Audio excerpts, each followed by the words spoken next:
आप कल गलत थे या आप आज गलत हैं? टीएलपी वो जमात है जिसने, मैं उसके हक में नहीं हूँ कि कोई मज़हब के नाम पे कोई सियासत करे या जो भी करे, लेकिन ये तो वो पार्टी है जिसने इलेक्शन में हिस्सा लिया। तो अगर ये इतनी ख़राब थी, इतनी वो थी, तो इसको इलेक्शन में हिस्सा लेने क्यों दिया गया?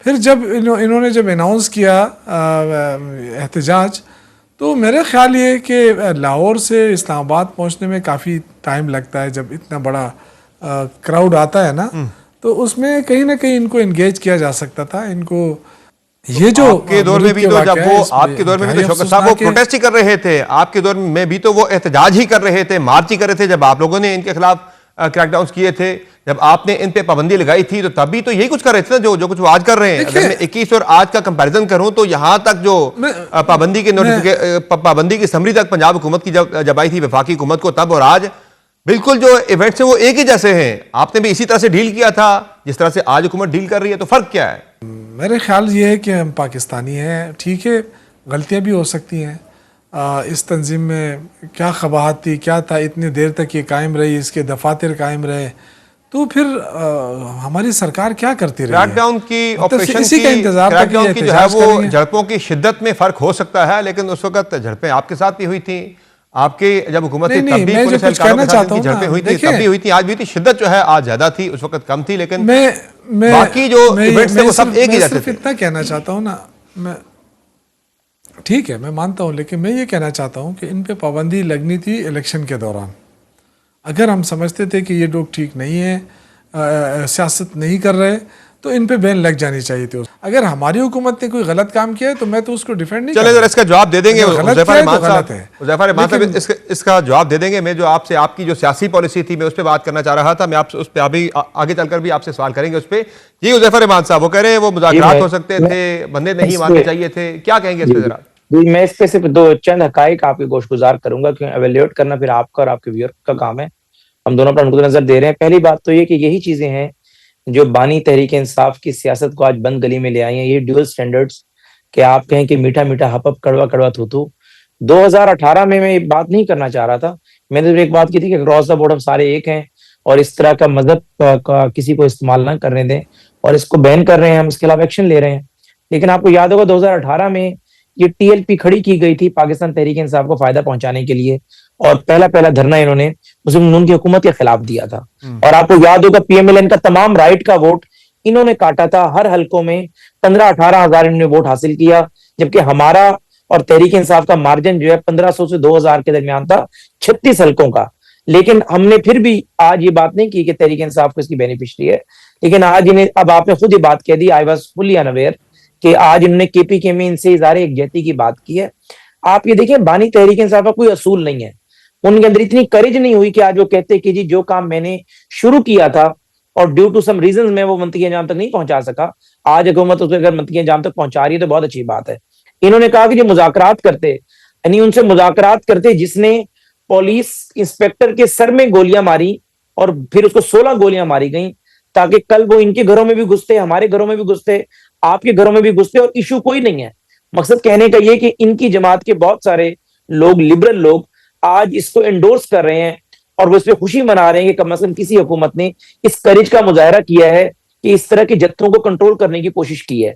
यानी एक शख्स जिसका बाप 30,000 मुलाजमत करता था इमाम मस्जिद की, उन्होंने इमाम मस्जिद लफ्ज और मौलवी लफ्ज को इतना बदनाम किया। पाकिस्तान में अच्छे मौलवी मौजूद हैं, मैं इन्हें मौलवी भी नहीं कहूंगा, ये लोग हैं जो सिर्फ मजहब का नाम गलत इस्तेमाल कर 20-20, 30 करोड़ रुपए सिर्फ अपने लोगों से ग्रांट ले रहे हैं और गजा के लिए आप निकल रहे हैं। गजा वाले पुरअमन बैठे हुए हैं।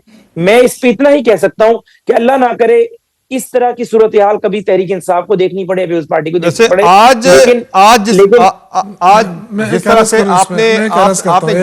जिस तरह से आपकी पंजाब हुकूमत ने पाबंदी लगाने का फैसला किया, वो समरी भेजी है वफाकी हुकूमत को, आज आप जिस रिजॉल्व का इज़हार कर रहे हैं कि हम पीछे नहीं हटेंगे, हम नहीं झुकेंगे, हम इनको मंतकी इंजाम तक पहुंचाएंगे, इनका मामला तहरीक इंसाफ ने भी 2021 में इसी तरह की बातें की थी, अप्रैल 2021 में, लेकिन उसके बाद 7वें महीने ही तहरीक इंसाफ ने वो तमाम इक़दामात वापस कर दिए थे। तो आप तो खड़े रहेंगे ना, वापस तो नहीं लेंगे कल को? देखिए जी, मैं इसमें तहरीक इंसाफ के मैं यानी इनके खिलाफ मैंने बातें की हैं, लेकिन एक बात मैं इनके हक में कर देता हूँ, एन मुमकिन है कि उस वक्त के फैसला साज इनके साथ ना खड़े हुए हों, लेकिन आज हम जो एक्शन ये लेने जा रहे हैं या लिया है, इसमें इस मुल्क के जो तमाम इदारे हैं, कंसर्न क्वार्टर्स हैं, रावलपिंडी और इस्लामाबाद एक पेज पर है। रावलपिंडी, लाहौर, इस्लामाबाद, तीनों की ये ख्वाहिश है कि किसी को भी इस मजहबी जत्थे के हवाले ना किया जाए, मजहब का गलत इस्तेमाल कर रहा है। सही है। मैं शौकत साहब, कुछ ऐड करना चाहते हैं जरा?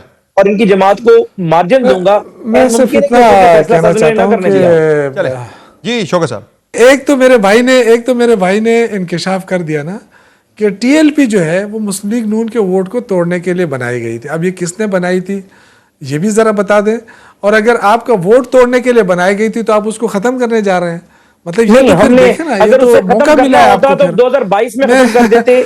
मैं कह रहा हूँ उस वक्त की देखें, उस वक्त की एस्टेब्लिशमेंट की उस वक्त सपोर्ट हासिल थी। फैजाबाद धरने के बाद सुप्रीम कोर्ट की तो जजमेंट आई थी। इनको तो सुप्रीम कोर्ट के चीफ जस्टिस ने, एस्टेब्लिशमेंट कौन थी? देखिए वो एस्टेब्लिशमेंट जो एस्टेब्लिशमेंट आपको लेकर आई थी 2018 में, जिन्होंने आपके लिए आरटीएस बिठाया था, और वो जनरल फैज हमीद के खिलाफ आज जो है ये कोई कमिश्नर है, एक बाकायदा उनके खिलाफ ये कोई कमिश्नर है, कोई डीसी है, कौन है? मिलिट्री के कानून के तहत नाम तो ले लिया उन्होंने फैज हमीद साहब का। फैज हमीद सारा कुछ कर रहे थे और वो आपके उस वक्त सबसे बड़े सपोर्टर थे, आपके चैंपियन थे। और बानी तहरीक इंसाफ अगर फैज हमीद साहब देखें, मेरी बात सुने ना, देखिए ये तो हर दौर की बात है ना। आज आपके वज़ीर आला नहीं आए, आप भी तो देखें, अभी आपको फायदा हो रहा है, जब अभी आपको फायदा हो रहा है साहब का जिक्र तो भी हुआ, आप उनके साथ हैं। ये बताएं कि पहले जो लोग चले थे, मैं इस पर रिस्पॉन्ड कर दूं। ये बताएं शौकत साहब, ये बताएं कि आज हम इजलास था इस्लामाबाद में, आपके वज़ीर आला इस्लामाबाद में मौजूद थे। जो मैंने शुरू में बात की थी कि सियासत से रियासत बड़ी होती है, वो ज्यादा अहम होती है। रियासत है तो सियासत भी है, सारा कुछ है।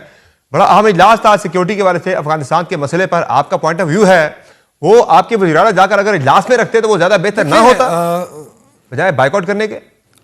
देखिए भाईजान, देखें सूबे में पीटीआई की हुकूमत है, वफाक में नून लीग और पीपल्स पार्टी की हुकूमत है, ठीक है। अब आप देखें कि जब यहाँ कोई भी चेंजेस है ना, ये तो अंदरूनी मामला था पार्टी का ना। सही है। अली अमीन गंडापुर साहब बिल्कुल ऐसा ही है, हटाकर सुहेल को लाना, ये पार्टी का अंदरूनी मामला था। जब सुहेल अफरीदी को लाया गया तो सबसे पहले वफाकी हुकूमत ने क्या किया, उनके वज़रा ने प्रेस कॉन्फ्रेंस करके सुहेल अफरीदी को दहशत गर्दों का सहूलतकार करार दिया, और उसके साथ साथ उनको कहा कि जी इनको फंडिंग हो रही है।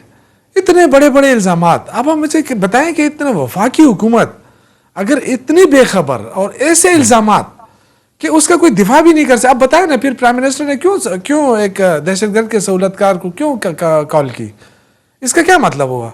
तो जी देखिए, आपने हालात ठीक कर रहे हैं, उसके लिए माहौल बनाए, फिर हम सब साथ चलेंगे, ठीक है। लेकिन अगर आप एक पार्टी को आज आपको नहीं पसंद है, उसको दीवार से भी लगा रहे हैं, उसके लीडर को भी जेलों में बंद कर रहे हैं, उसके वर्कर्स को भी मार रहे हैं, ठीक है, तो इस तरह तो देखे ना, हम सियासी वर्कर हैं, आप जितना मारना चाहते हैं मारें, लेकिन हम तो अपने मौक़िफ़ से नहीं हटेंगे ना इस तरह। चले, तो मेरे कहने का मकसद ये है कि हम सबका पाकिस्तान है, पाकिस्तान मुश्किल में है, तो ये वफाकी हुकूमत जो है इसको चाहिए कि पहले माहौल बनाए।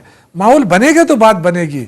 अडियाला जेल में अगर आप सख्तियां करेंगे, आप वर्करों पे सख्तियां करेंगे, आप लोगों पे इस तरह इल्जामात लगाएंगे, फिर आके कहेंगे हमारे साथ बैठो, तो मैंडेट तो हमें लोगों ने दिया है खैबर पख्तूनख्वा का। क्विकली इस पे रिस्पॉन्ड कर दें उज़ैफर अहमद साहब, फिर मैंने वाइंड अप करना है सेगमेंट। जी बहुत शुक्रिया जी, मैं क्विकली कोशिश करता हूँ। पहली बात तो ये कि मैं आपके प्रोग्राम के तवज्जुह से एक वजाहत करना चाहूंगा कि कल सुहेल अफरीदी साहब ने एक बात की कि मैंने वजीर आजम साहब को फोन कर कर कहा, जब बात हो रही थी कि मेरी बानी से मुलाकात करा दें, उन्होंने कहा मैं पूछ के बताता हूँ।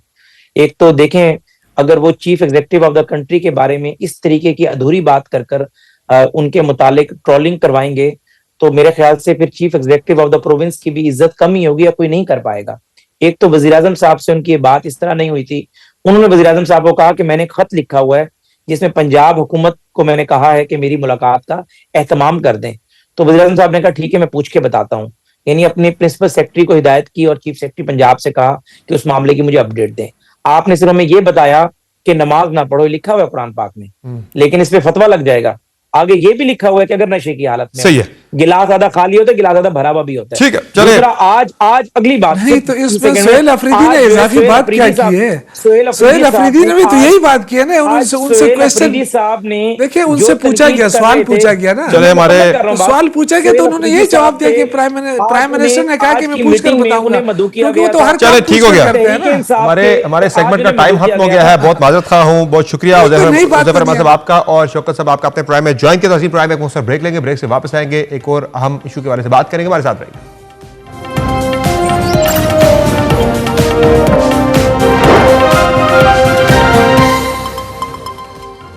Welcome back.